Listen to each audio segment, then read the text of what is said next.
A man standing on the edge of a swimming pool looks at a stone lying on the bottom. ठीक है. The depth of swimming pool is equal to h. ठीक है. At what distance from the surface of water? बेटा water का refractiveness n बेटा given है, पहले बोल देता हूं. ठीक है. Is the image of stone formed? Surface से कितनी दूरी पर बेटा स्टोन की इमेज बनेगी वो मुझसे पूछा है. If line of vision makes an angle theta with the normal to the surface. If line of vision makes angle theta with the normal to the surface. है ना बेटा. मैंने ऊपर इसके ऊपर हेडिंग भी लिखी हुई है ना. Position of image by refraction through plane surface for non paraxial rays. बेटा क्या मतलब है समझाता हूं. बेटा पहले तुम इस चीज के ऊपर पिक्चराइज कर लो कि मैं कहना क्या चाहता हूं. कहना बेटा मैं ये चाहता हूं कि मेरे पास ये बेटा कोई सरफेस है, इसके ऊपर बेटा एयर है. बेटा कोई नहीं करेगा सवाल, मैं करूंगा. यहां वाटर है, वाटर का रिफ्रैक्टिव मेरे पास इस तरह से n है. स्टोन है बेटा सबसे नीचे, और जो स्टोन है ये पानी की सरफेस से h डिस्टेंस नीचे. यहां से बेटा रे यूं आती है, यूं आती है, यूं आती है, यूं आती है, तो ये स्टोन हल्का सा ऊपर दिखाई देता है यहां कहीं. ये जो डिस्टेंस होती है बेटा ये h/n होती है, और हम बड़े आराम से इस बात को अच्छे से जानते हैं, पहचानते हैं. हमारे लिए बहुत ही स्टैंडर्ड फॉर्मूला है. ये डिस्टेंस हमारे पास आती है हाइट ऑफ इमेज या फिर बड़ा डेप्थ ऑफ इमेज h/n, और बड़ा ये शिफ्ट आता है h इंटू बेटा ब्रैकेट में 1 - 1/n. लेकिन नहीं बेटा मैं ही करूंगा ना. लेकिन बेटा आज ऐसा नहीं है. आज ऐसा नहीं है. आज बेटा रेस यूं नहीं आ रही है. जो हमने जो फॉर्मूला निकाल रखे हैं तो पैरेक्शियल रेस के लिए निकाल रखे हैं, ठीक नहीं बेटा. वो जो फॉर्मूला निकाल रखे हैं अपने, वही क्यों हमने तो मिरर के फॉर्मूला निकाल रखे हैं, लेंस के फॉर्मूला निकाल रखे हैं, सारे बेटा फॉर्मूला. अगर बेसिक फॉर्मूला ना बेटा समर्थ में टाइम दे दूंगा बेटा, है ना. मैं कर रहा हूँ ना, आप बेटा खूब सारे बात निकले ना. आपके पास बेटा इनफाइनाइट क्वेश्चन है, बाद में करते रहना. ये बेटा सवाल मैं इतने मन से लेके आऊं, मैं करूंगा ना. ये जो बेटा पहले इस बात से कन्विंस तो कि ये वो वाला सवाल नहीं है कि बेटा ऑब्जेक्ट ये रहा, ऑब्जर्वर यहां रहा, बेटा इमेज जो होगी वो हल्की सी ऊपर नजर आएगी. This distance will be h/n या फिर बेटा h/n रिलेटिव. n रिलेटिव हम बोलते हैं कहां से कहां को, वो नहीं बेटा सवाल. आज आपका ऑब्जर्वर ही यहां पर है, दूर है, और जैसे ऑब्जर्वर थोड़ा सा साइड में हो गया ना, अब बच्चा मेन बात तो समझ गया कि सर इसका मतलब पैरेक्शियल रेस वाला मामला नहीं है. और पैरेक्शियल रेस वाला मामला नहीं है तो सर सिचुएशन थोड़ी सी डिफरेंट है, बिल्कुल डिफरेंट है. सवाल में क्या कह रहा है, रेज यूं आई, और ये इसका ये जो रे आई है बड़ा ध्यान देना कौन सा एंगल थीटा है. Line of vision makes an angle theta with the normal to the surface. ये है लाइन ऑफ विजन, और ये जो लाइन ऑफ विजन है ये एंगल बना रही है इस तरीके से थीटा, इस तरीके से थीटा. अब बड़ा मुझसे पूछा है कि इसकी जो इमेज होगी ना वो कहां बनेगी, है ना. सर कहां भी नहीं, मतलब एग्जैक्टली नहीं पूछा कहां बनेगी. कहां बनेगी तो और टफ हो जाएगा. पूछा है कि सरफेस से कितनी नीचे बनेगी. हालांकि हम बड़ा अगर थोड़ी सी ज्योमेट्री और लगाएंगे ना तो हम एग्जैक्ट पोजीशन भी बता सकते हैं, बट एक one thing at A time, है ना. One thing at A time, आराम आराम से बेटा ना, कोई जल्दबाजी नहीं. चलो मैं करता हूं, आराम आराम से करता हूं बेटा. सुनना, लेट्स से कि बेटा यहां पर बेटा आपके पास रिफ्रैक्शन हुआ, ये वाला एंगल ऑफ इंसिडेंस आई है बेटा, ये वाला एंगल ऑफ रिफ्रैक्शन आपके पास थीटा है. मुझे सवाल के अंदर थीटा दिया हुआ है, आई नहीं दिया हुआ है, तो ऑफ कोर्स बेटा इन दोनों से मुझे रिलेशन आना चाहिए. I know the relation very well. N sine i is equals to 1 times sine theta. Of course मेरे बाद में कभी ना कभी काम आएगा. मैं बेटा इस पॉइंट को एक बार के लिए ए कह रहा हूं. मुझे इमेज में बड़ा इंटरेस्ट है, बड़ा इंटरेस्ट तो है, बट ठीक है इमेज बनाने के लिए एटलीस्ट 2 रेस चाहिए, तो मैं एक रे और भेजता हूं. इसके बिल्कुल नजदीक से, है ना, इसके बिल्कुल नजदीक से बेटा एक रे और भेजता हूं. बेटा लुक पेशेंटली.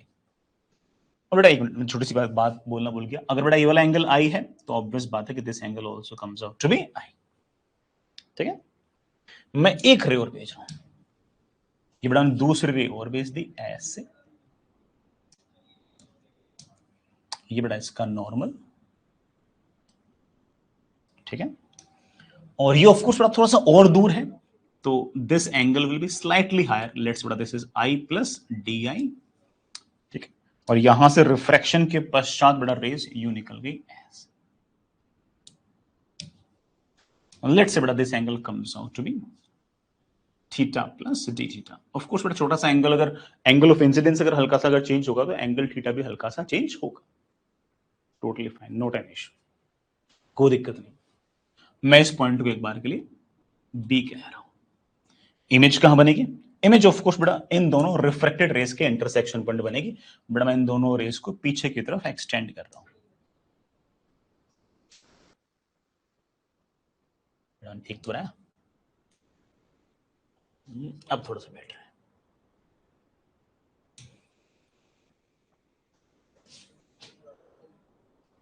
ठीक है, ये बेटा इन दोनों का इंटरसेक्शन लेट से बेटा मेरे पास यहां कहीं आ रहा है। इस ओ का ओ डैश लिख दो बेटा, और ये जो ओ डैश है ना, इससे बेटा मैंने ऐसे इस सरफेस पे फुट ऑफ परपेंडिकुलर डाल दिया।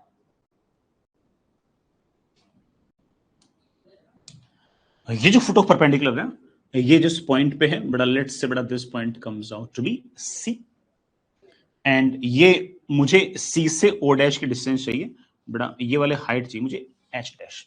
मुझे ये डिस्टेंस नहीं चाहिए, मुझे सिर्फ और सिर्फ एच डैश चाहिए और कुछ नहीं चाहिए। यहां तो बड़ा मामला कूल है।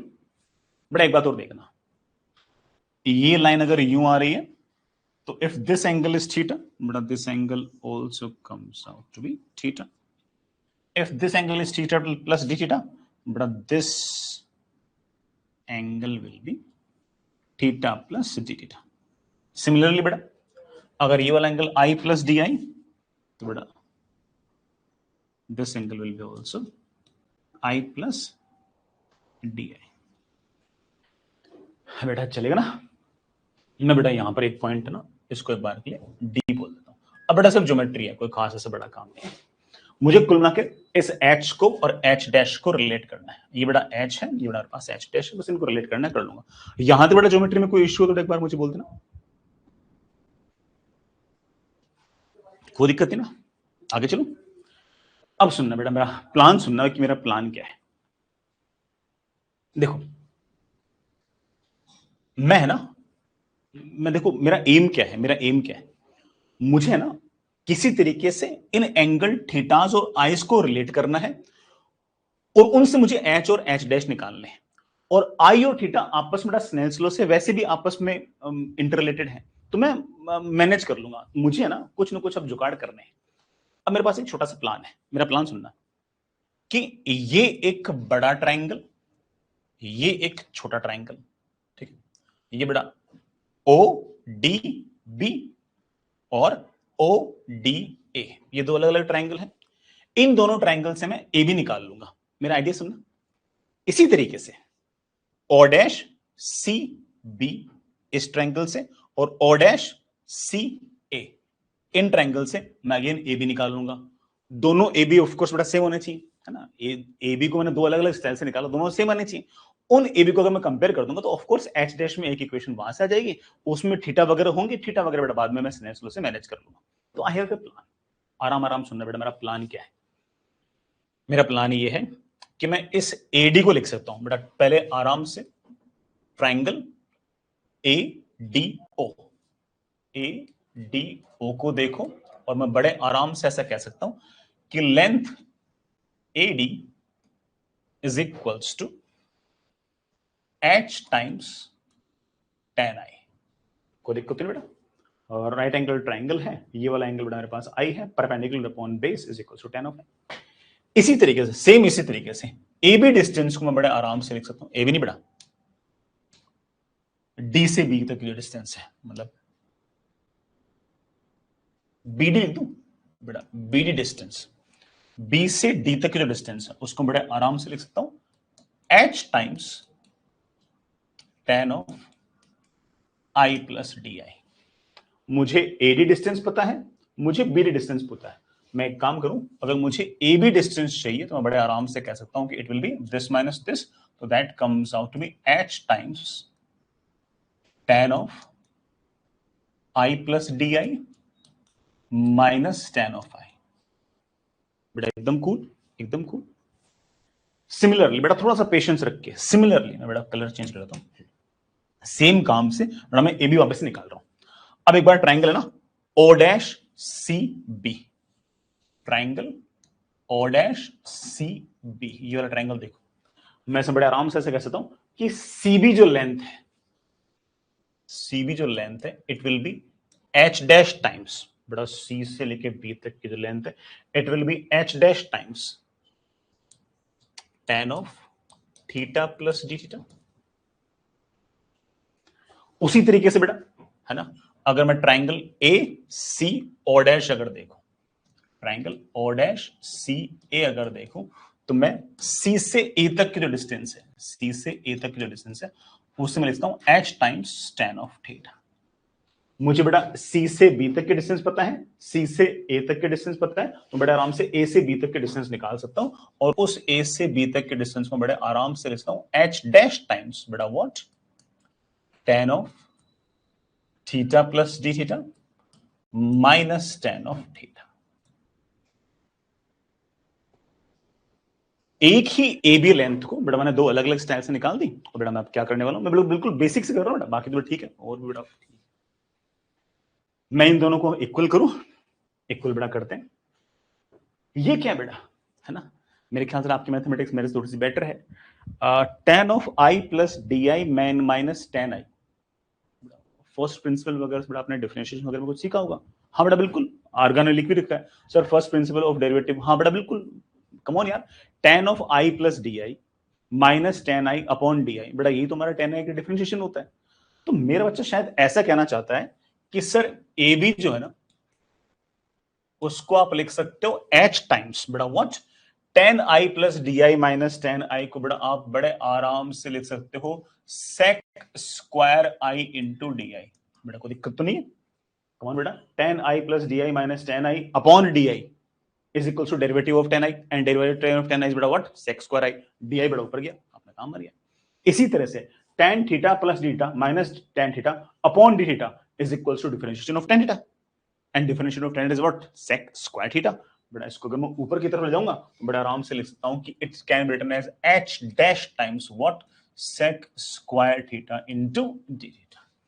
मैंने बेटा पहले कहा था मुझे इस पूरे सवाल में सिर्फ ज्योमेट्री और मैथमेटिक्स ही बेटा बढ़िया थी, बेटा बिल्कुल सही लिखा है, आद्विक ने भी बेटा सही लिखा है। हाँ बेटा, हाँ बेटा एक ही बात है, स्लोप बेटा बोल दो, एक ही बात है, हो गया बेटा मेरा काम, तो बेटा बन गया अपना काम। अब बेटा क्यों मुझे परेशान कर रहे हो, कर लो बेटा सवाल। अब तो मेरे पास आ गया h dash is equals to h times sec square i d i upon बेटा what sec square theta upon d theta. बेटा बन गया अपना सवाल, सिर्फ आई और थीटा में बेटा रिलेशन और sorry D i upon theta और चाहिए बेटा, वो मेरे ख्याल तुम स्नेल्स लॉ से निकाल लोगे। चलो बेटा मैं लिख देता हूँ, तुम कहते हो तो। बेटा क्या था सवाल, बेटा स्नेल्स लॉ क्या था जरा बताना, कहां से जा रहा था बेटा, मेरे ख्याल से n से जा रहा था, तो n times sine i is equals to 1 times of sine theta. बेटा डिफरेंशिएट कर दो, n टाइम्स बेटा साइन आई का डिफरेंशिएशन क्या होगा cos आई डी आई, बेटा साइन थीटा का डिफरेंशिएशन क्या होगा cos थीटा डी थीटा। मुझे क्या चाहिए, मुझे चाहिए D i upon d theta, बेटा वो क्या होगा 1 टाइम्स cos थीटा अपॉन बेटा n टाइम्स cos आई। बेटा यहाँ पर sec वगैरह लिखे तो इसको ऐसे लिख दो बेटा, और 1 times sec i upon n times sec theta. बेटा इसे उठा के यहाँ रख दो, तो मेरे पास आ जाएगा h dash is equals to h times sec square i upon बेटा sec square theta into d i by theta, बेटा that is of course sec i, बेटा ऊपर मेरे ख्याल sec क्यूब बन गया होगा, ठीक है बेटा, नीचे क्या बन जाएगा n times sec theta, n times sec theta. ये बेटा आपका आंसर आ गया। हालांकि बेटा आप आंसर अगर इन टर्म्स में अगर ना छोड़ना चाहो तो कोई दिक्कत नहीं, और अच्छे से लिख सकते हो बेटा, इसको आप ऐसे लिख सकते हो cos क्यूब थीटा अपॉन बेटा व्हाट cos क्यूब आई। ये हमारा आंसर आ गया। ऑल्दो बेटा मुझे इस टर्म्स में आंसर छोड़ना नहीं चाहिए बेटा, मुझे इस आई को भी एलिमिनेट करना चाहिए, लेकिन तुम समझ गए कि आई तो एलिमिनेट हो जाएगा ना, है ना बेटा, आई तो एलिमिनेट हो जाएगा ना। मैंने बेटा अभी यही छोड़ दिया आंसर, बट मेरे ख्याल से तुम समझ गए कि अब मामला कुछ ऐसा खास बचा नहीं है ना बेटा, मुझे आई में आंसर नहीं छोड़ना चाहिए, मान रहा हूं बेटा, है ना, क्योंकि मुझे पता है कि बेटा cos i is equals to under root of 1 minus sine square i, बेटा साइन स्क्वायर आई इज बेटा of course sine square theta upon n square. बेटा मुझे आंसर ऐसे छोड़ना चाहिए h अपॉन n cos cube theta upon बेटा 1 minus sine square theta upon n square की पावर 3/2। ले बेटा मुझे आंसर ऐसे छोड़ना चाहिए, ठीक है। अब तो बेटा मैंने सही छोड़ा ना, अब थोड़ा सही टर्म्स में छोड़ा ना। हाँ बेटा विवेक, बेटा पीटर समझ में आ गया। बड़ा टफ में तो मतलब क्या टफ था बेटा, है ना, मतलब यही टफ, मतलब मैथमेटिक्स तो टफ नहीं लगी होगी, थोड़ी जो ज्योमेट्री था ना शुरुआत वाली वो थोड़ी टफ लग सकती है, but that is totally fine. तुम्हें इससे आइडिया तो लगा ना कि यार वो AB वाला जो सेक्शन था ना वो दोनों ट्रायंगल में कॉमन था, उसको यूज करके मैं है ना एक काम करता हूँ H और H डैश में रिलेशन निकाल लूंगा, फिर थीटा और I तो हमेशा स्नेल से मैनेज होंगे। तो एक आइडिया तो लगा ना कि कभी टफ सवाल अगर आएगा तो ऐसे मैनेज करेंगे, तो इसलिए कराया बेटा मैंने, ठीक है। मैं बिल्कुल नहीं कह रहा कि बेटा ये वाला सवाल पूछेंगे, है ना बेटा, नहीं पूछेंगे। अगर ये वाला सवाल पूछोगे फिर पेपर में एक ही सवाल आएगा, ठीक है। लेकिन इससे तुम्हें कुछ बातों को आइडिया लगा ना कि हाँ अगर मान लो कि अगर इस तरह का ज्योमेट्री का सवाल आता है तो कोई कॉमन वाली जो लेंथ होती है ना उसको कैसे कंपेयर करके हम थोड़ा सा काम ले सकते हैं ना। अच्छा कोई भी अगर मेरा समझदार बच्चा होगा ना वो बोलेगा कि सर हमारा जो पैरेक्शियल रेज वाला जो फॉर्मूला है ना वो इसका स्पेशल केस है। वो बोलेगा कि sir theta will be tending toward 0, I will be also tending toward 0, तो this will be tending toward 1, this will be also tending toward 1, तो 1 upon 1 बेटा क्या हो जाएगा 1, h dash will be equal to h upon n। तो बोलेगा sir ठीक, वो भी आ सकता है। कोई बड़ा बच्चा बहुत ही बड़ा मेहनती हो तो वो एक बात और कर सकता है ना, कि देखो सवाल में ना क्या पूछ रखा था, सवाल में पूछा था कि पानी की सरफेस से स्टोन की इमेज कितने नीचे है, ये पूछा था। लेकिन कोई अगर मुझसे ये पूछ ले कि सर ये एक्चुअल में स्टोन है ना, इसकी हाइट है h, इसकी है h डैश। कोई अगर मुझसे ये पूछ ले कि सर ये ऊपर कितना शिफ्ट हो गया, तो पता लग गया लेफ्ट में कितना शिफ्ट हुआ। अगर कोई मुझे कह दे कि सर ये x निकालो तो x भी निकाल सकते है ना। अब सारा काम बड़ा ज्योमेट्रिक है। कोई बच्चा अगर जिद ही पकड़ ले कि सर मुझे ये है ना क्या कहते हैं ये x डिस्टेंस c से d तक की डिस्टेंस निकालनी पड़ा, थोड़ी सी मैथमेटिक्स निकाल ये भी काम कर सकते हो। बट ठीक है तो मेरे ख्याल से मेन बात समझिए कि हाँ मेन बात बेटा क्या थी कि ज्योमेट्री प्लस बेटा मैथमेटिक्स कैसे कैसे आपको इन्वॉल्व करना था। हाँ बेटा रिजल्ट तो बड़ा सुंदर ही आ रहा है, रिजल्ट तो अच्छे आ रहा है, रिजल्ट इज गुड बेटा। नॉन पैरेक्शियल रेस के लिए भी हाइट का अगर देखो तो formula it's not that bad, जैसा हम सोच रहे थे ना बेटा कि को बहुत ही भयंकर आएगा, उतना बुरा तो नहीं है ना। h upon n cos cube theta upon बेटा 1 minus sin square, sorry 1 minus sin square theta upon n square की power 3/2, it's a good decent result. But बेटा ये सिर्फ ऊपर की तरफ वाला बता रहा है, ये नहीं बता रहा लेटरल भी शिफ्ट हुआ है ना।